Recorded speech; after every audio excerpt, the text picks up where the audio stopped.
renova suas taxas de juros. E é uma taxa bem atrativa, hein, Paula? Eu quero saber de quem está nos assistindo. Podem mandar mensagem, inclusive, no @bmc.news, no Twitter, no Instagram.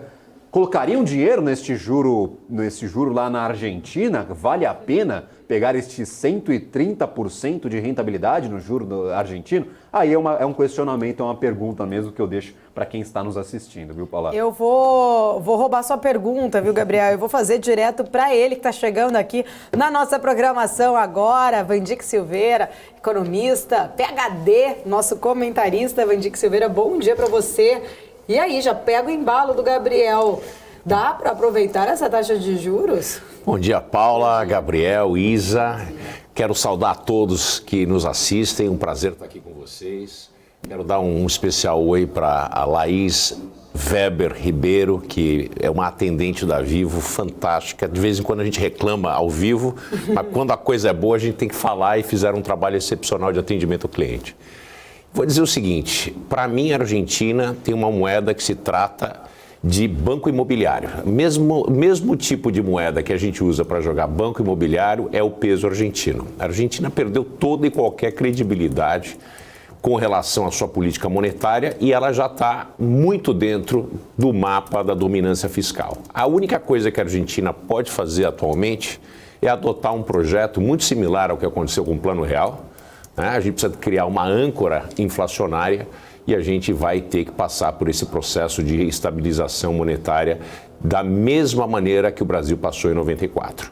Obviamente, a Argentina vai ter que aumentar impostos, obviamente, a Argentina vai ter que fazer uma recuperação do setor público. Hoje, 1/3 da força de trabalho argentina trabalha para o governo.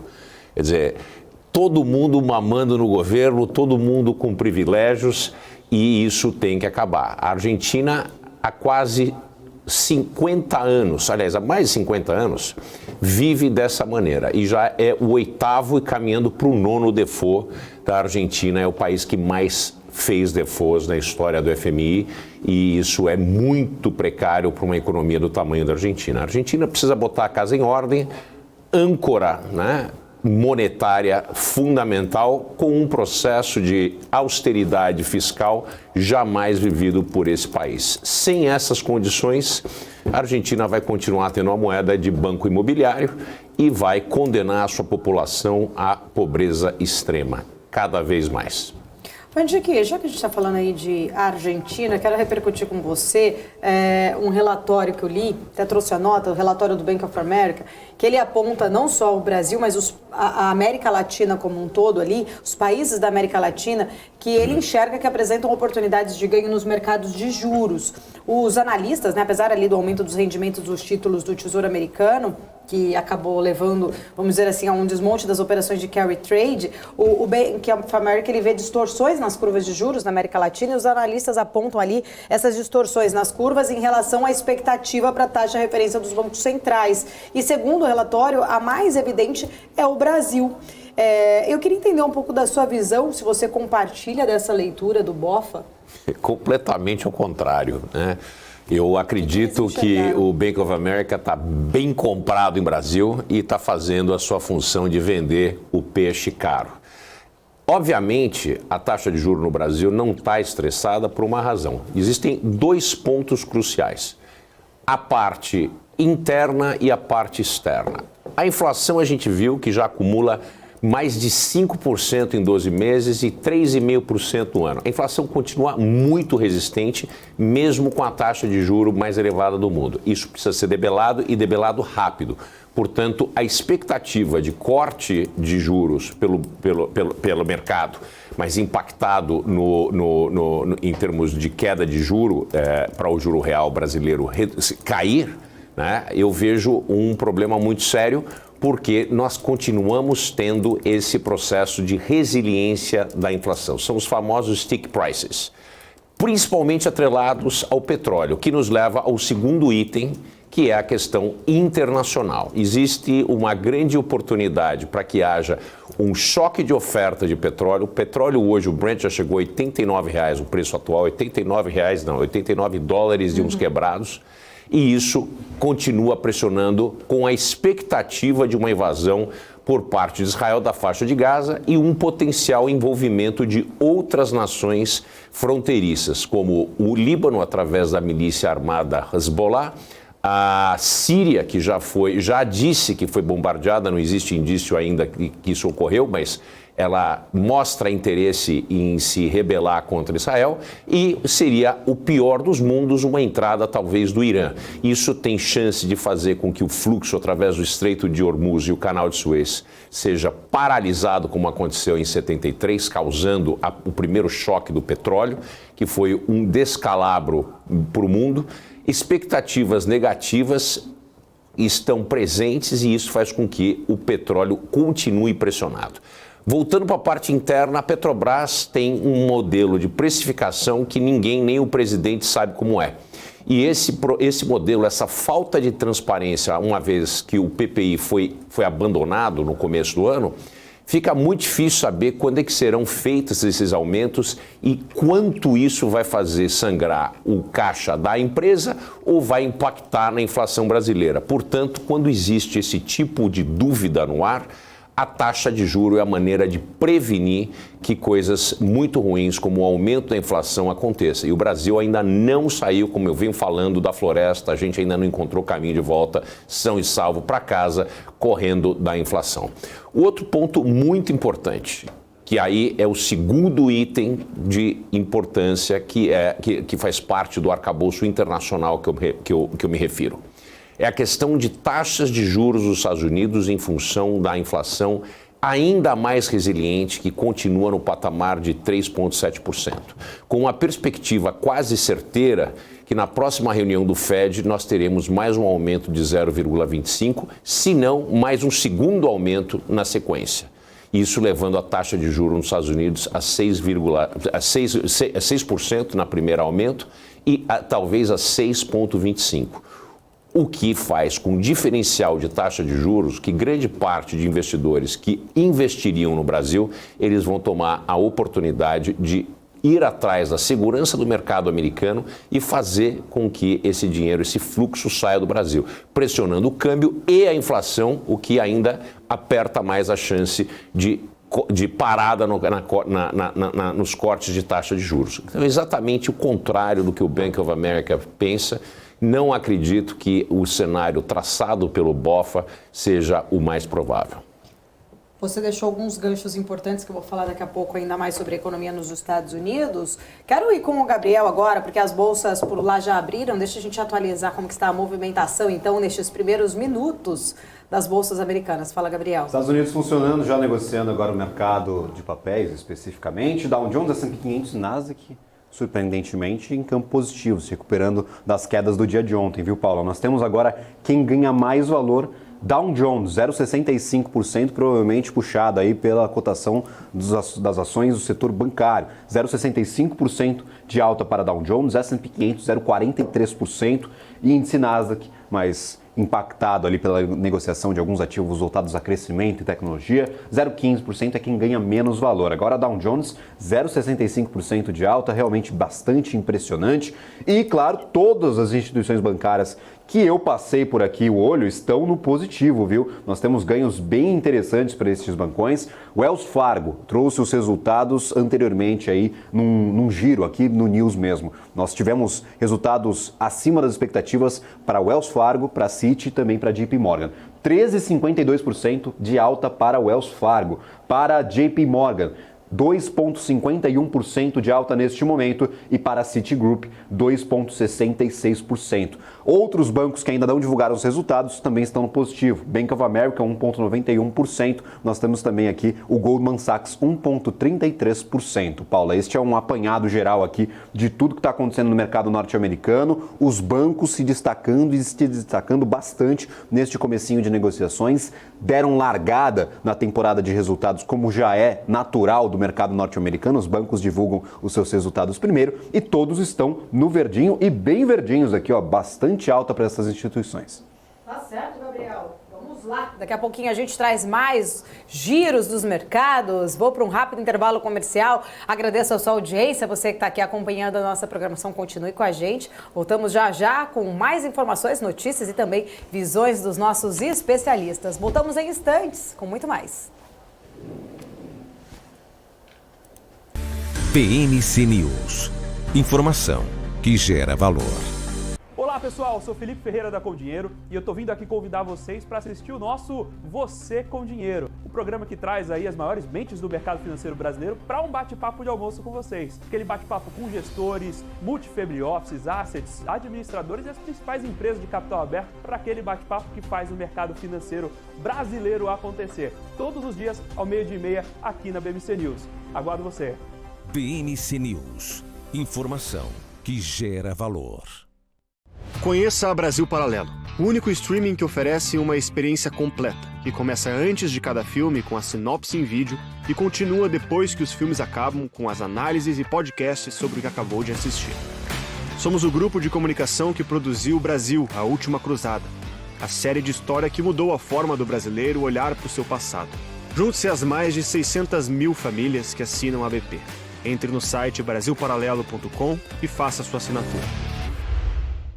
No BMC Stock trazemos as principais atualizações do mercado nacional e internacional, sempre destacando o desempenho de cada um dos setores.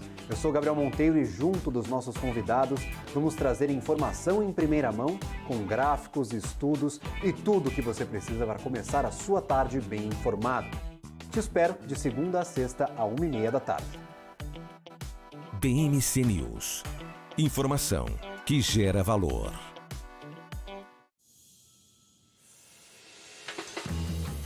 Eu sempre busquei a excelência.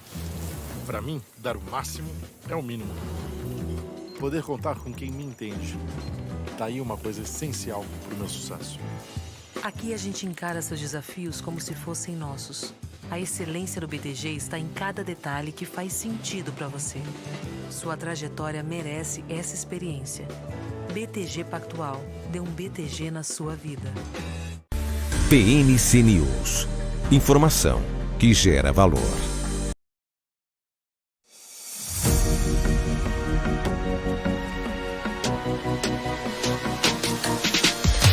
BMC News. Informação que gera valor.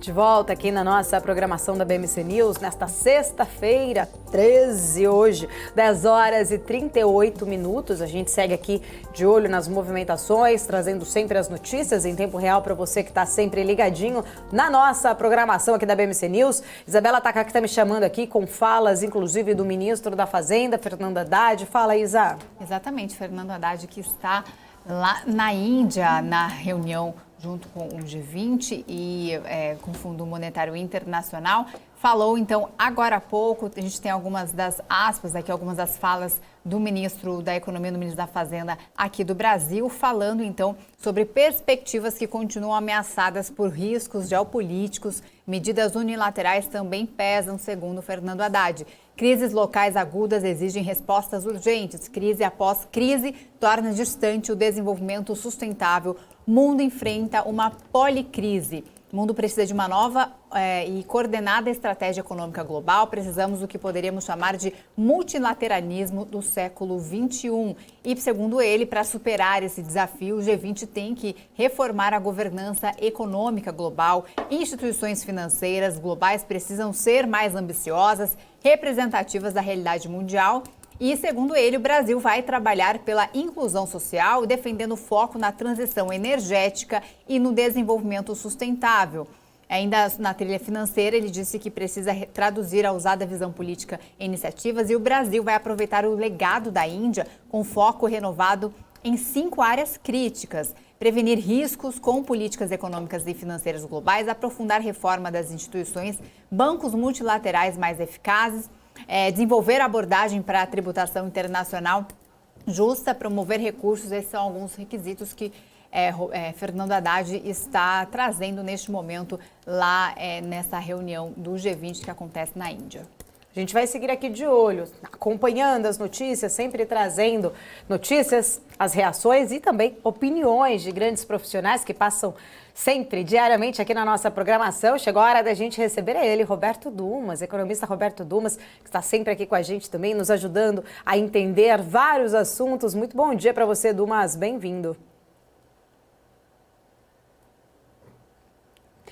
Ô, Dumas, acredito que você tenha mutado o seu microfone. Vou pedir para você verificar, por gentileza, para que a gente então possa seguir aqui na nossa conversa. Vou pedir para o Dumas atualizar ali, ver o que está acontecendo com o microfone dele. A gente segue aqui sempre de olho, inclusive a Isa acabou de trazer aí um panorama das falas de Haddad também, trazendo aqui só uma atualização que ele trouxe, mais uma aspas. Ele falou que precisamos de muitos recursos para transformações ecológicas equitativas. No Brasil, né, ele disse assim, o Brasil vai propor prioridade articulada, força-tarefa da trilha financeira. Precisamos fazer com que os mais ricos paguem sua cota de impostos. O G20 é talvez o único fórum global para promover multilateralismo do século XXI. Então tá aí mais falas do ministro Fernando Haddad. Eu vou aproveitar, enquanto o Dumas ainda não está pronto aqui para a nossa fala, quero ouvir a opinião do Van Dijk sobre estas falas de Fernando Haddad agora, né, trazendo aqui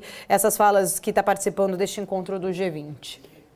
Bom, Paula, é esperado de um político essas falas, né? São essas falas grandiosas com muito pouco efeito, né?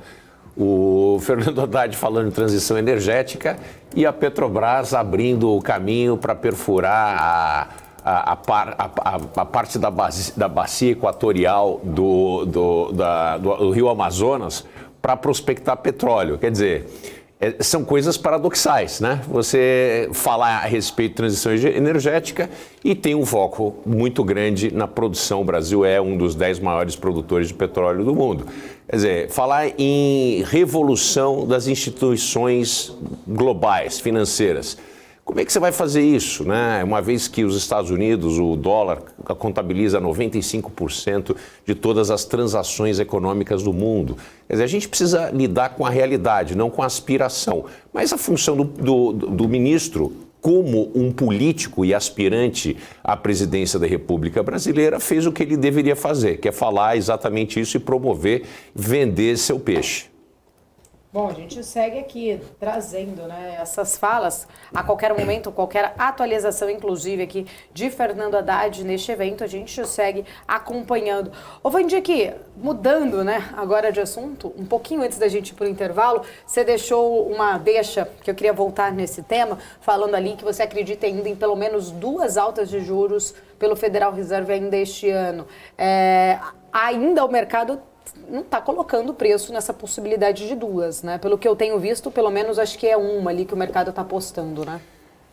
Paula, eu tenho quase certeza, a gente nunca tem certeza completa em economia, mas os números indicam isso para a gente, que nós teremos mais uma, né, que é 98% de chance de ocorrer. A segunda é uma conjectura minha, que eu venho dizendo desde o início do ano, que eu acredito que a taxa de juros nos Estados Unidos neutra seja em torno de 6,25.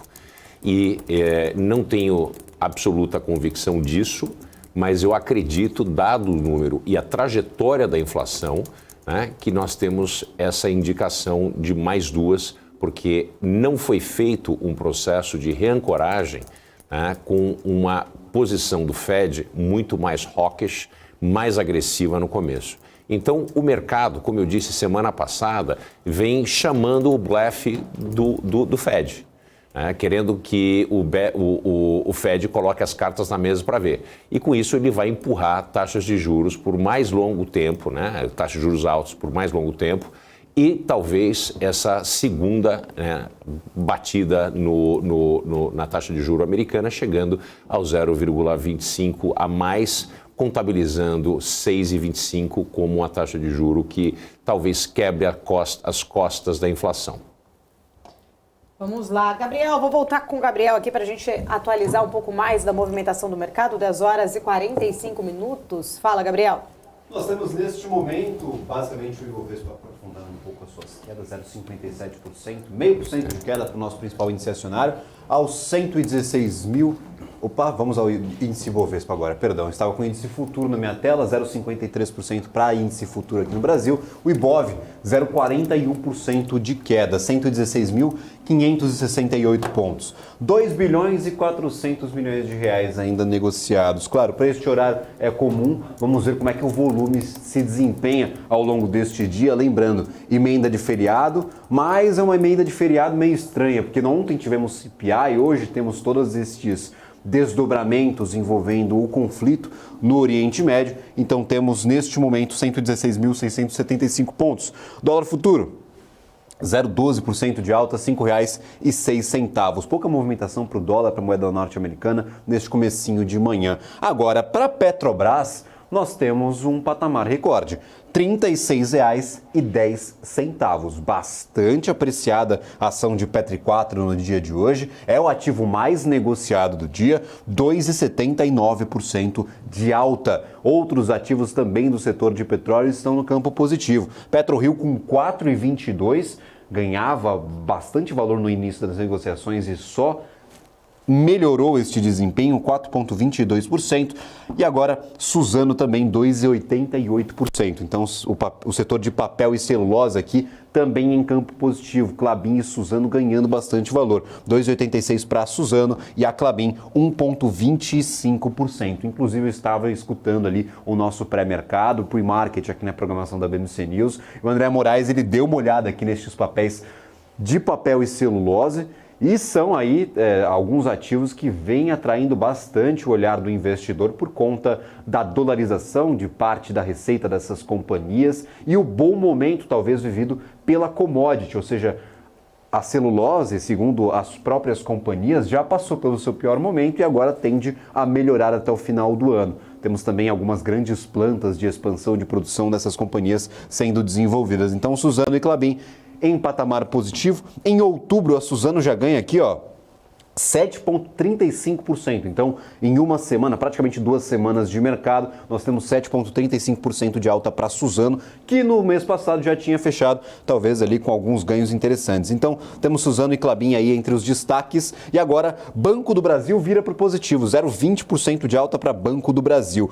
Os bancões estão melhorando aí o seu desempenho. Bradesco também aparece aqui entre as principais altas. Itaú já não perde tanto valor, está em 0,2% de queda, mas já melhora o seu desempenho. Talvez a gente veja aí o Ibovespa melhorando um pouquinho ao longo desta manhã. São poucos os ativos ainda que estão em patamar positivo. Apenas essa pequena faixa verdinha aqui do lado direito da minha... Eita, eu sumi com o meu monitor de calor, mas vamos aqui aos ativos que eu tinha separado.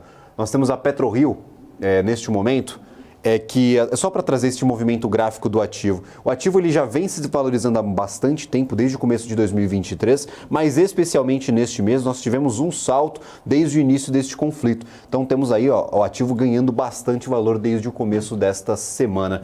Daqui a pouco eu trago também os principais destaques positivos do Ibovespa. Eu acabei sumindo com o meu monitor de calor, mas eu já vou fazer essa correção e eu trago aqui como é que estão os principais destaques aí sim no número da variação, na variação absoluta destes ativos e não os principais ativos negociados como eu trouxe há pouco, viu, Paula? Vamos lá, Gabriel, vamos lá acompanhando. O Isa aqui tem perguntas, inclusive, para o Vandir, fica à vontade, Isabela. Já que a gente está falando de China, Vandir, que a gente falou mais cedo sobre os resultados da balança comercial que saíram aí de ontem para hoje, né? Apesar de terem vindo com uma queda menor do que se esperava, os números mostraram que a segunda maior economia está se recuperando lentamente, né? Algo que não era esperado ali no início do ano. As exportações, então, tiveram queda de 6,2% contra uma previsão de 8,3%. Importações caíram 6,2%. E como é que você enxerga essa lenta recuperação da China e agora com esses dados da balança comercial que vem aí com uma queda até menor do que o esperado? Bom, Isa, a China depende do mundo. O mundo vem desacelerando. E essa desaceleração impacta diretamente na possibilidade da China tanto importar como exportar. A China também sofre um grande problema que é uma retaliação por parte dos americanos, né, em restrições comerciais, tanto para exportação como para importação. Isso vem do nearshoring e do onshoring que os americanos, junto com alguns aliados, né, decidiram fazer para minimizar ou diminuir o impacto das transações, as cadeias produtivas chinesas. A gente viu o desastre que foi a reabertura da China. A gente não pode, do ponto de vista estratégico, confiar que a China seja tão relevante na nossa balança comercial e que tenha restrições monocráticas devido a um governo que tem uma pessoa que manda. Então, as restrições ao Covid, mais as questões estratégicas com relação à produção de armamentos, utilizando os chips de última geração, né, que são produzidos majoritariamente pelos Estados Unidos, pelo Japão, por Taiwan e pela Holanda, né, isso diminuiu muito o fluxo comercial da China. Outro ponto muito importante, né? A China vem com um problema que a gente chama de recessão de balanço. O que significa uma recessão de balanço? Como a população chinesa é extremamente exposta ao mercado imobiliário, os investimentos na China não acontecem no mercado acionário, como grande parte do mundo, nem no mercado de dívida, no mercado de capitais, mas sim no mercado, né, associado com imóveis. Nós temos hoje na China uma situação impossível, que são dívidas imobiliárias das suas maiores empresas, as que desenvolvem esses grandes condomínios espalhados pela China, que passam dos 600 bilhões de dólares. Somente a Evergrande tem dívidas de mais de 320 bilhões de dólares, que é a empresa mais endividada na face da Terra. Das 55 maiores empresas de real estate da China, que são listadas ou transacionam com bolsas ou com os mercados de capitais internacionais através de bonds, etc., debentures, 34 já estão em default. Quer dizer, é uma situação muito complicada. Com essa iminência da implosão, esse estouro da bolha do mercado imobiliário chinês, os chineses estão muito reticentes em saírem às compras. Isso vem provocando um processo de desinflação e que já bateu no mês passado e no mês atual uma questão de inflação negativa, que é muito, muito problemático para uma economia que precisa crescer com a taxa de 5% ou mais por ano. Então eu vejo muito remota a chance dessa recuperação chinesa, né, de chegar aos 5%, quanto muito passar dos 5%, mas como os dados da China são normalmente maquiados, são manufaturados com caneta, né, pelo Partido Comunista Chinês, nós não podemos nos fiar muito nos dados que sairão de lá. Certamente vão fazer de tudo para conseguir sair dessa situação, estão atacando todas as oportunidades. No entanto, os resultados são muito escassos, porque o mercado não funciona na China. Então, nós dependemos da mão visível, principalmente de um autocrata, um ditador, que é o Xi Jinping, que tem o dizer em tudo, inclusive sobre questões que ele desconhece na integralidade. Agora, Vandi, que saindo um pouquinho de China, vindo para o Brasil, na nossa agenda econômica, que está completamente, praticamente esvaziada por conta desses líderes estarem fora do país, né? Temos Pacheco viajando, Lira, Haddad, como a gente acabou de trazer aqui, lá na Índia, na reunião do Fórum Econômico Mundial. A gente tem também pautas importantes aí para este ano ainda, como a questão da taxação dos fundos exclusivos, tem também a reforma tributária. Você acredita que essa ausência deles, né, um apagão lá em Brasília, pode acabar comprometendo essa agenda? Nós estamos praticamente no meio de outubro. Nós temos essencialmente mais um mês e meio para qualquer decisão que possa ser feita com relação a pautas tão relevantes antes do recesso parlamentar. Nós vivemos o trem da alegria no Brasil, né? É Lula viajando, é Pacheco viajando, é ministro da Economia viajando, é todo mundo viajando. Aparentemente, para o governo atual, o exterior é muito mais interessante do que ter que se deparar com as grandes demandas, né?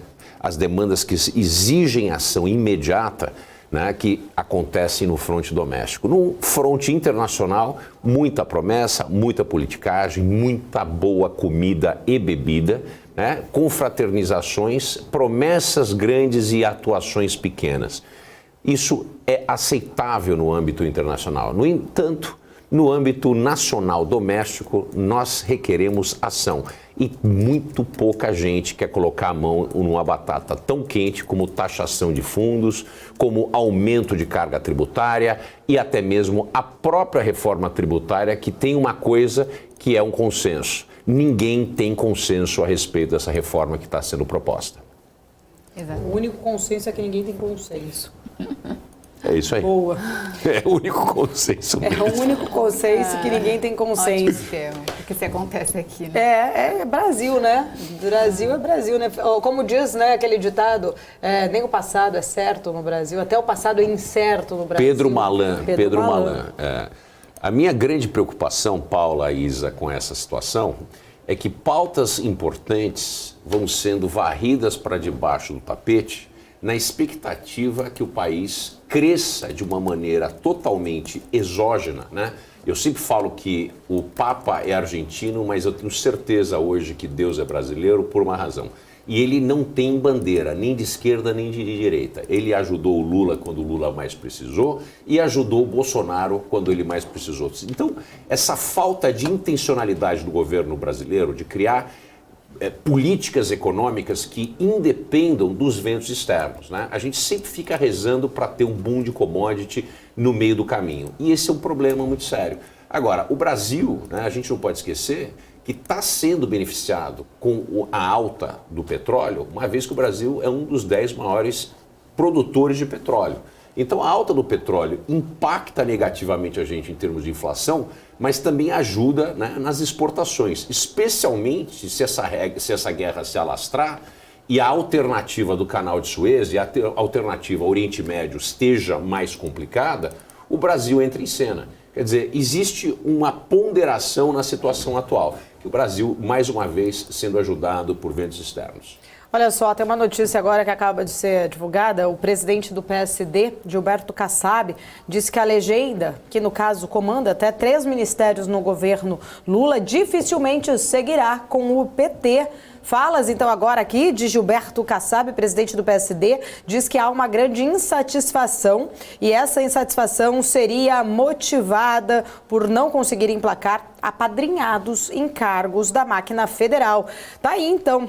A gente vai vendo aqui eu até queria trazer uma leitura sua, Vandi, que isso pode enfraquecer o poder de articulação de Lula, perdendo aí o apoio, inclusive, do PSD, que são 3 ministérios, né, que comandam ali dentro do governo federal, trazendo essa insatisfação agora? A insatisfação do Kassab realmente é muito complicada, né? Ele quer apadrinhados para entrar no governo e aumentar a exposição, não é isso? Tem um negocinho que ele quer lá dentro. Então, essa preocupação que você ressaltou aqui é, de fato, a situação atual. O Lula não foi eleito por petistas. O Lula foi eleito numa reação ao bolsonarismo e às estridências do ex-presidente. O Lula, no começo, e foi eleito porque prometeu um governo de coalizão. No primeiro momento, depois da eleição, ele montou um governo petista, principalmente nas funções mais relevantes.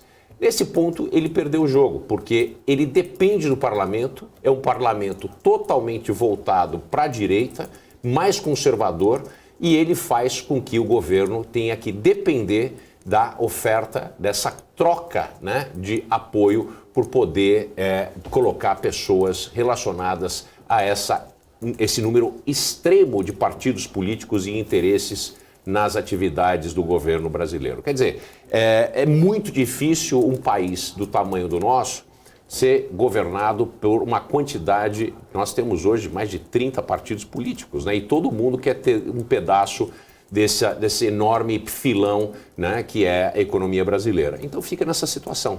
Ninguém tem convicção ideológica ou convicção de como vamos fazer o Brasil melhorar. A convicção aqui é como eu me beneficio individualmente e aos meus na participação desse governo. Nada me surpreende na posição de Gilberto Kassab. Vamos lá. 11 horas, política brasileira. 11 horas. Deixa eu voltar com o Gabriel aqui, Monteiro, atualizando mais notícias pra gente. Fala, Gabriel. Agora com o mercado na minha tela. Agora eu consegui abrir o monitor de calor de volta aqui, viu, Paula? E a situação vem